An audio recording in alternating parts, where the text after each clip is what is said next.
کیا روزے میں بلڈ ٹیسٹ کروا سکتے ہیں؟ بالکل کروا سکتے ہیں. اس کی وجہ یہ کہ آپ جسم میں تو کوئی چیز پرماننٹلی داخل نہیں کر رہے بلکہ جسم سے نکال رہے ہیں.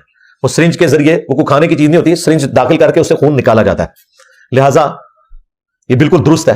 اور اس کی اصل وہ حدیث ہے بخاری اور مسلم میں کہ نبی علیہ السلام نے احرام کی حالت میں بھی اور روزے کی حالت میں بھی ہجامہ کروایا، کپنگ کروائی، اور کپنگ میں خون نکالا جاتا ہے.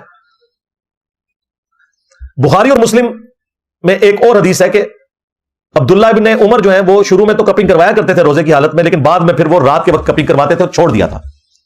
اور اس کی ریزن پھر بخاری اور مسلم میں انس بن مالک سے جب پوچھا گیا کہ کیا روزے کی حالت میں ہجامہ کروانا گناہ ہے، انہوں نے کہا نہیں، صرف کمزوری کی وجہ سے منع کیا جاتا ہے کہ کوئی شخص اتنا کمزور نہ ہو جائے کہ اسے روزہ کھولنا پڑے، تو اس لیے. ادروائز اگر کوئی روزہ اس کے کھلنے کا مسئلہ نہیں ہے تو وہ کروا سکتا ہے. تو بلڈ ٹیسٹ میں تو اتنا سا خون نکلتا ہے، اس سے تو کوئی کمزوری نہیں ہوتی. لیکن اگر بلڈ ڈونیٹ آپ کریں تو اس میں چانس ہوتے ہیں کہ روزے کی حالت میں اگر آپ نے بلڈ دیا تو انسان بعض اوقات کمزوری کی وجہ سے بے ہوش بھی ہو جاتا ہے.